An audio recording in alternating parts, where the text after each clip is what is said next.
momento, convidamos a engenheira Marta de Freitas, representante da Direção Nacional do Movimento pela Soberania Popular da Mineração, MAN, a mediar a conferência de abertura Novas Fronteiras de Acumulação Extrativista em Minas Gerais, Violências e Resistências.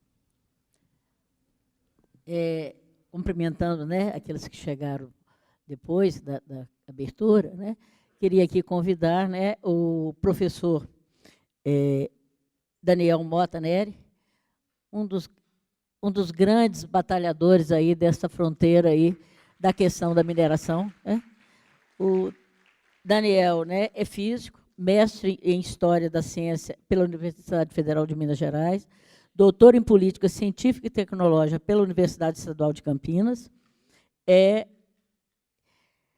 professor do Instituto Federal de Educação Científica e Tecnológica de Minas Gerais, né, de Ouro Preto, e integrante da Frente Mineira de Luta das Atingidas e dos Atingidos pela Mineração Flama, Minas Gerais.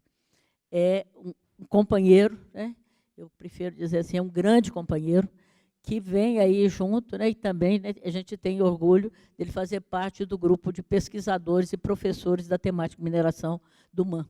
Então, é mais um que está aí nessa trincheira, na luta, buscando proposta para que a gente possa ter, né, aquilo que o Poliano falou, humanizar as nossas relações do trabalho, da saúde e do meio ambiente. Dani, a palestra magna, né, nós não abriremos para perguntas. Em seguida, teremos mais 3 mesas, né, e o Daniel, né, a gente tinha previsto inicialmente 1 hora, mas dá para ser em 40? Tá bom, dá para a gente poder não atrasar aí, tá? Então, Daniel, está com você, né, a palavra. Né? Bom dia a todas e todos. Bom, eu gostaria inicialmente de agradecer aqui, na figura da Marta, grande companheira nossa de luta, ao Projeto Manuelzão, ao Observatório em Saúde do Trabalhador, pelo convite e pela realização do evento. Ministrar essa conferência de abertura num evento tão importante, de tanto peso, num espaço tão simbólico, é, sem dúvida, para mim, uma grande honra e me sinto profundamente agradecido e lisonjeado por isso. Bem, deixa eu marcar o tempo aqui, para eu não me perder. O título dessa conferência foi escolhido por motivos muito graves. Novas Fronteiras, como eu coloquei entre aspas, faz menção ao modo recorrente como Minas Gerais é alvo do avanço do extrativismo mineral, sempre sobre o mesmo chão, sobre novas e antigas serras, novas e antigas águas, novos e antigos territórios, novas e antigas comunidades.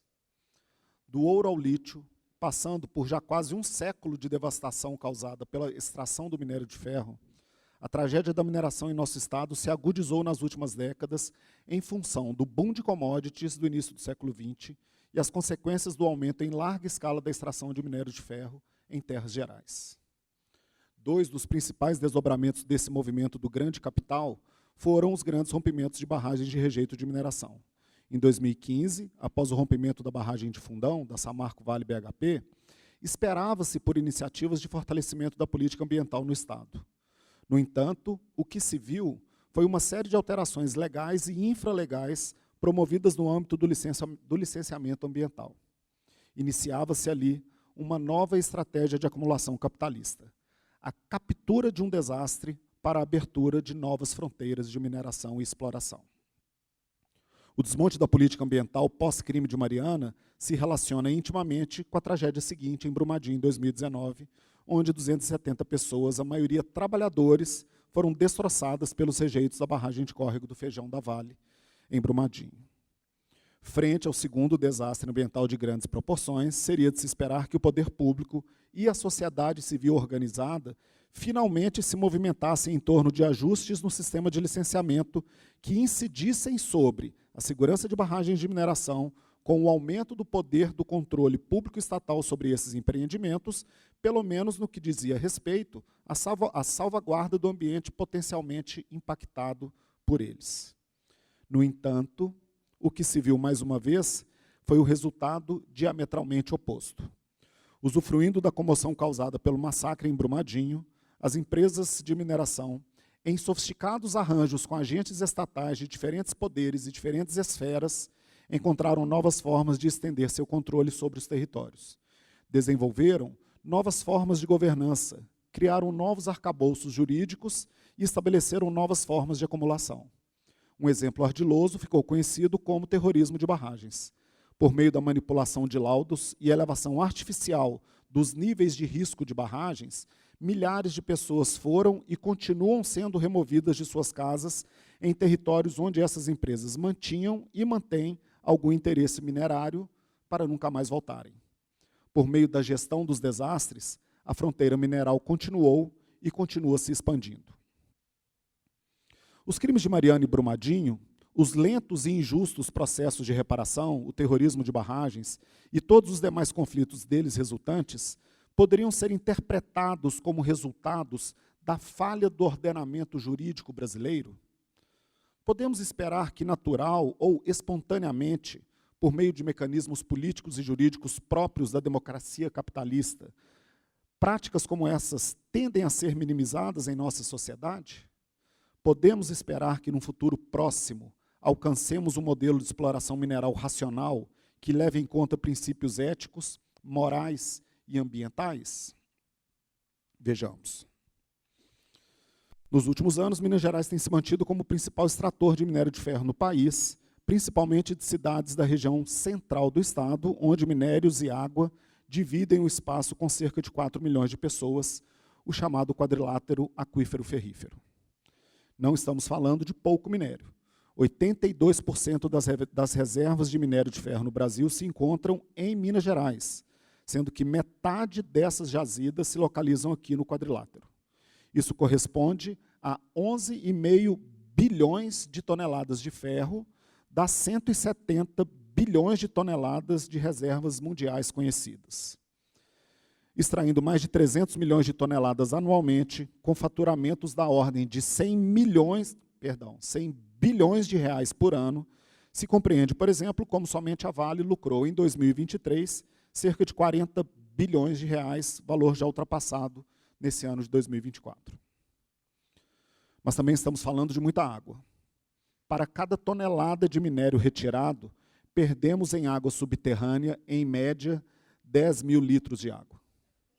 Isso mesmo, despejando nos rios, transformando em rejeitos ou levando o minério para o mar dentro dos minerodutos, desperdiçamos 10 toneladas de água para cada tonelada de minério extraído.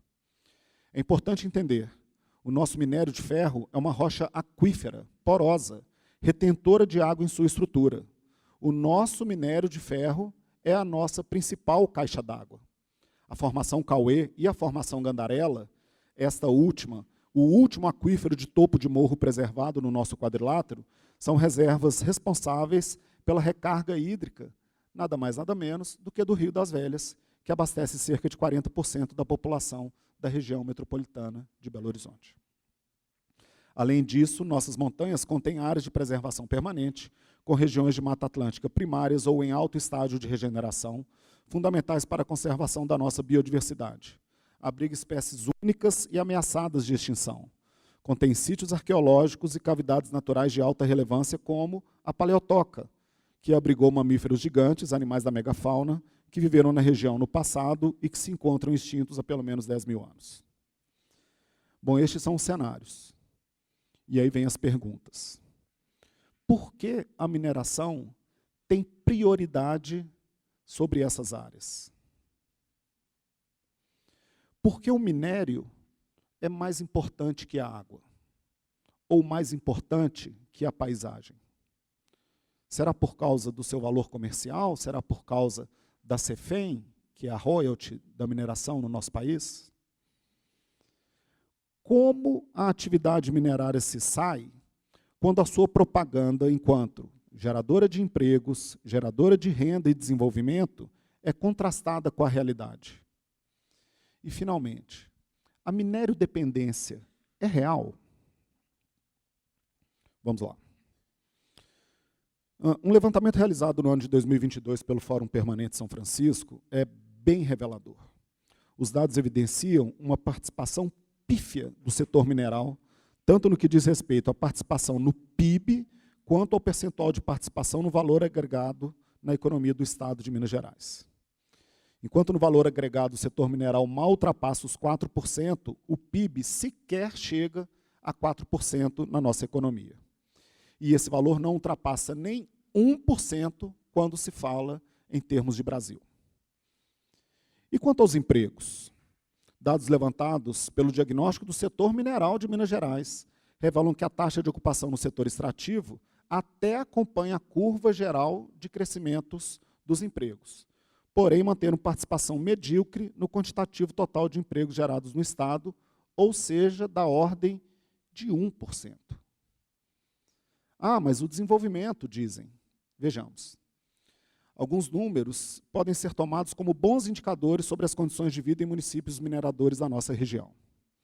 Mariana respondia, esses são dados de 2020, são os últimos que nós temos, apenas pelo 49º lugar no ranking do PIB per capita no Estado. Ao lado disso, a cidade conta com apenas 31% de pessoas ocupadas em relação à população total e 36,7% dos domicílios apresentam rendimentos até meio salário mínimo per capita, o que lhe confere a posição de número 646 entre os 853 municípios mineiros. Além disso, o salário médio mensal era, em 2020, 2,4 salários mínimos, 44ª posição no Estado.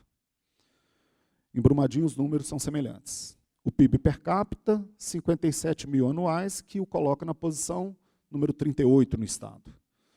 30% da população ocupada em relação à população geral. 33% dos domicílios recebem apenas meio salário mínimo por pessoa. Isso corresponde à 63ª posição no Estado de Minas Gerais, e esses números são observados em Barão de Cocais, em Itabirito, São Gonçalo do Rio Abaixo, onde tem a maior mina da Vale no Estado, Conceição do Mato Dentro e várias outras cidades. Baixas participações em termos de valor agregado e PIB, baixa geração de emprego, baixos níveis de rendimento per capita, ínfimo ganho financeiro de parcela expressiva da população que vive com menos de meio salário mínimo por mês. Embora ligeiramente defasados, as séries históricas revelam o que a observação imediata nos oferece. Atualmente, os índices de desenvolvimento em nada se destacam em cidades parasitadas pela mineração em Minas Gerais, quando comparadas com o restante do Estado e, principalmente, com o Brasil. Somados a esses números, e conforme se discutirá ao longo deste evento, os dados relativos à saúde são impactantes. Doenças oriundas das diversas formas de contaminação pela água ou pelo ar, proveniente da poeira produzida pelas minas a céu aberto, pelo tráfego excessivo de caminhões e máquinas pesadas e pelas obras em barragens, somadas a distúrbios de ordem emocional e psíquica, atingem dramaticamente as populações hospedeiras da mineração. Apesar de tudo isso, a narrativa da minério-dependência encontra respaldo em outra fantasia imposta pela fração da classe capitalista organizada em torno da mineração por aqui, a vocação mineral. Reivindica-se com frequência essa suposta vocação, enquanto se desprezam todas as tradições dissociadas da atividade minerária em nosso Estado, como a agricultura, a pecuária, o artesanato, as artes, a culinária ou o turismo. Insistem num discurso hegemônico sobre a mineração, enquanto ignoram a permanência de comunidades tradicionais e povos originários e seus hábitos. Indígenas, quilombolas, pescadores artesanais, povos de terreiro, os geraizeiros, os vazanteiros, os veredeiros, faiscadores, ciganos, entre outros. Além, é claro, da população urbana das grandes cidades e da metrópole Belo Horizonte, sobre a qual duvido se encontre algum estudo que revele aqui qualquer sentimento associado à vocação mineral. Mas então, como é possível que mesmo após e durante tantas tragédias, mesmo embasada por narrativas tão fajutas de um suposto desenvolvimento ou dependência, a máquina de moer montanhas segue firme em sua sanha devoradora? Como é ou qual é o combustível desse motor de acumulação? Que tipo de arranjo entre diretorias de empresas, conselhos de acionistas e agentes estatais garante a manutenção dos privilégios dessa atividade sobre tantos outros direitos? todas as violências observadas seriam resultado apenas de um mau funcionamento desse sistema, como falhas no sistema regulatório, fragilidade das instituições, corrupção e outras práticas que comprometem o funcionamento da máquina estatal? Os conflitos minerários são resultado de uma degeneração do sistema capitalista, passível, portanto, de ajustes para uma devida correção? Ou, pelo contrário, toda a miríade de impactos sociais e ambientais observados nos territórios hospedeiros seria fruto do modo normal de funcionamento do sistema capitalista, resultado do conjunto de condições contemporâneas da existência do ser social do capital. Caminhando para a segunda parte dessa explanação, vamos colocar as lentes sobre o Estado democrático de direito. Seguimos aqui a percepção de Alisson Mascaro, para quem o Estado é a forma política garantidora da reprodução e acumulação capitalista. Aqui estamos falando, em Minas Gerais, por exemplo, de setores do Ministério Público, do Poder Judiciário, em níveis estadual e federal, de praticamente toda a estrutura da SEMAD, da Agência Nacional de Mineração, além de defesas civis, defensorias públicas e outros atores. Mas estamos falando também de algo que esse jurista paulista, o Alisson Mascaro, chama de Estado ampliado, que inclui imprensa, família, igrejas, escolas e universidades. Instituições que operam de forma relativamente autônoma, mas todas atreladas à mesma estrutura de reprodução das formas capitalistas e, exatamente por isso, consolidam a forma política tipicamente garantidora da reprodução capitalista, ou seja, o Estado. Precisamos compreender que todo esse processo de dominação firmemente instalado no nosso quadrilátero é característico do extrativismo latino-americano e é composto por uma estrutura garantidora para que os bens gratuitos da natureza estejam tanto disponíveis para o capital de modo fácil, quanto disponíveis para o uso futuro, como nos lembra David Harvey. O modus operandi do sistema capitalista contemporâneo no Brasil investe firmemente na disponibilidade permanente desses recursos. Essa estrutura, garantida pela forma estatal e seus agentes, fundamenta o sucesso de práticas corporativas que explicam parte importante do momento de exploração desenfreada em Minas Gerais. Manifesta-se nessa região aquilo que Horácio Machado Araoz chama de conformação fantasmagórica neocolonial, emoldurada por uma expropriação ecobiopolítica, expropriação total, expropriação ecológica, expropriação biológica e expropriação política. Reforça essa expropriação aquilo que o mesmo Araoz intitula de monoculturação das mentes, que só é possível graças a um esquema de dominação econômica reforçado por um forte aparato midiático e ideológico. Encontramos no pensamento de Karl Marx uma síntese que ilustra e explica essa relação entre a base econômica e a dominação ideológica e que fornece o alicerce para narrativas do tipo vocação mineral. No famoso prefácio da Contribuição da Crítica da Economia Política, o autor nos asseverava que, sobre a base real da produção da vida, sobre as relações econômicas, se ergue uma superestrutura jurídica e política, à qual correspondem determinadas formas da consciência social. O modo de produção da vida material é que condiciona o processo da vida social, política e espiritual. Não é a consciência dos homens que determina o seu ser, mas, inversamente, é o seu ser social que determina a sua consciência. A base econômica, calcada na propriedade privada da terra, dos recursos naturais e dos meios de produção, e ainda no trabalho assalariado, condiciona essa superestrutura jurídica e política onde justamente se encontra o Estado mantenedor dessas condições. E junto dele, uma consciência social, uma ideologia, ambas forçadas, impostas de fora para dentro, engessando uma consciência social que naturaliza esse sistema violento, expoliador e expropriador. Essa conformação ideológica, cultural, que se observa onde prevalece a lógica extrativista, forma uma composição complexa de contradições nos territórios. Nele se vê pobreza, destruição ambiental e morte, enquanto diversos grupos sociais não capitalistas atuam firmemente em defesa da atividade e das empresas. No meu entender, não se trata somente do resultado de uma eficiente máquina de propaganda, ainda que essa esteja presente, nem somente dos efeitos perenes da suposta minério-dependência, ou de uma lógica político-territorial de poder, muito bem conhecida por quem vive em cidades hospedeiras da mineração. Trata-se aqui da constituição de um universo cultural visto como espaço próprio da produção ideal simbólica. Neste espaço, o Estado, protegido pela ideologia, é tido como um sujeito apartado, isento, garantidor da lei. O Estado democrático de direito, como enchemos a boca para falar. Mas essa ideia de Estado esconde a sua verdadeira essência. Ela não é nada mais senão justamente o seu oposto. O Estado democrático de direito é a forma política garantidora dos direitos do ser social do capital. Por isso insisto, precisamos compreender o Estado capitalista como articulador central das estratégias de dominação e acumulação capitalista.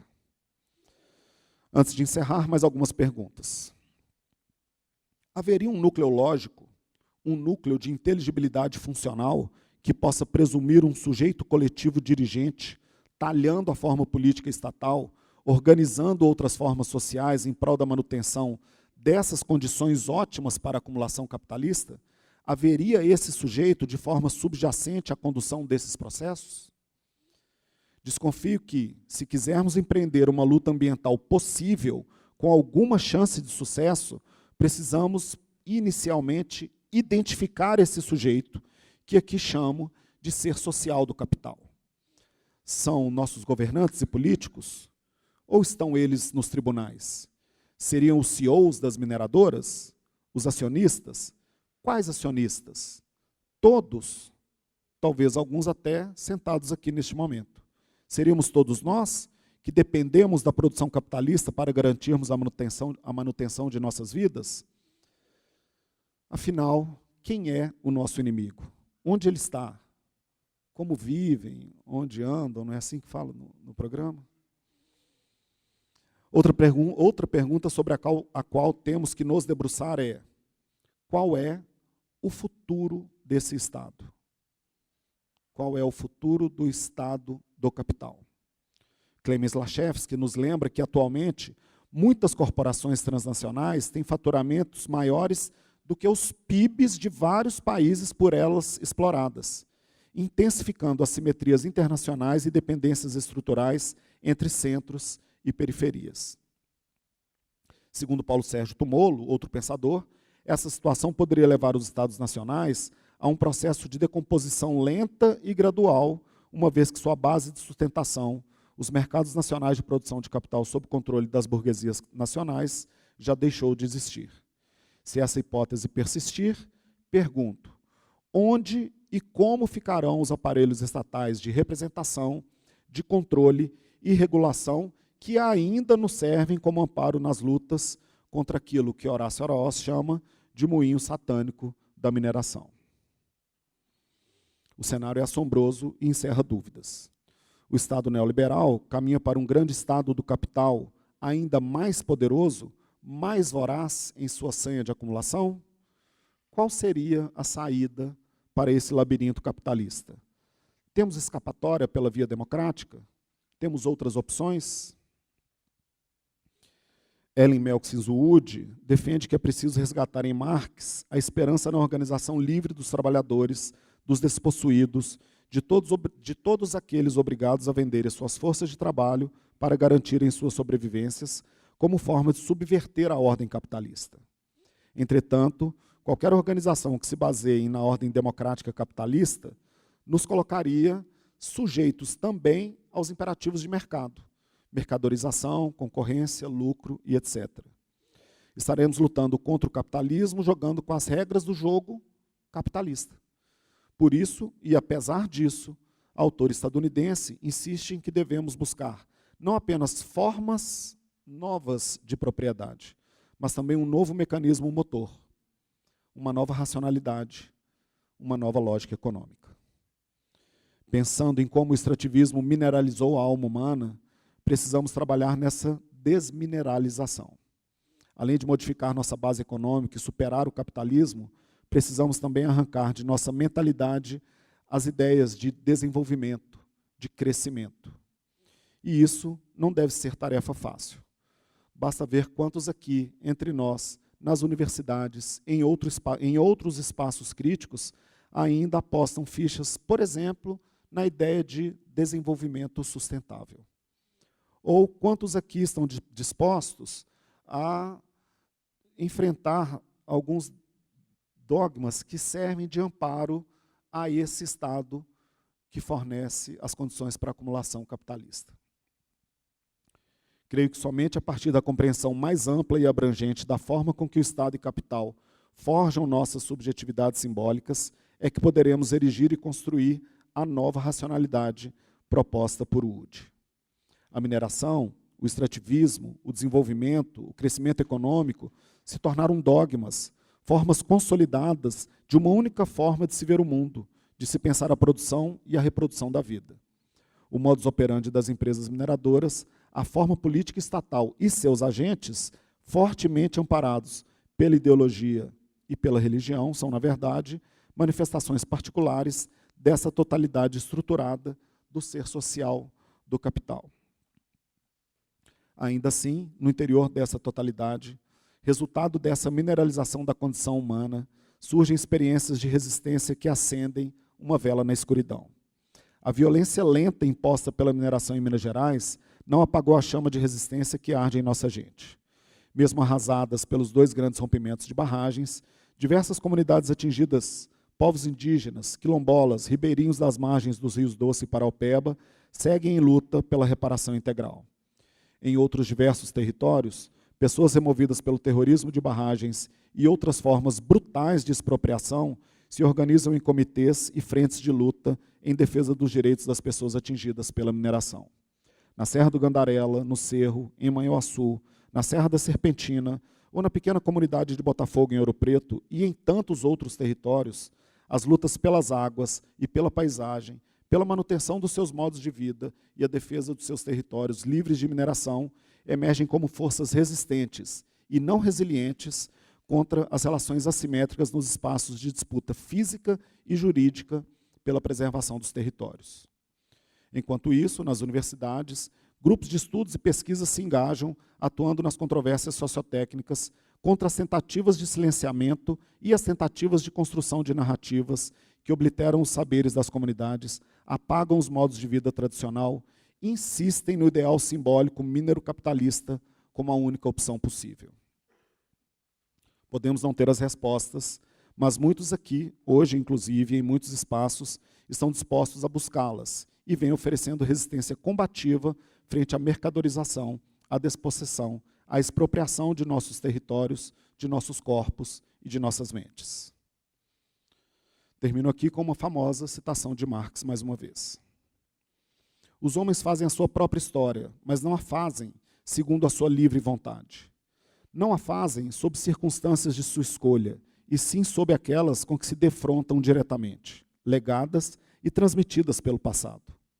A tradição de todas as gerações mortas oprime como um pesadelo o cérebro dos vivos. E justamente quando parecem empenhados em revolucionar-se a si e as coisas, em criar algo que jamais existiu, precisamente nesses períodos de crise revolucionária, os homens conjuram ansiosamente em seu auxílio os espíritos do passado, tomando-lhes emprestados os nomes, os gritos de guerra e as roupagens, a fim de apresentar nessa linguagem emprestada. Penso que passa da hora de abandonarmos os espíritos do passado. A sociedade capitalista está ancorada em bases sólidas, garantidora de condições e direitos de uma classe que ignora a natureza, ignora o meio ambiente, ignora a habitabilidade do planeta para humanos e todos os demais seres vivos. Essa classe não demonstra estar disposta a abrir mão de seus privilégios. Então, o que precisamos para ontem é destruir suas bases, pois sobre elas não há futuro possível. Muito obrigado.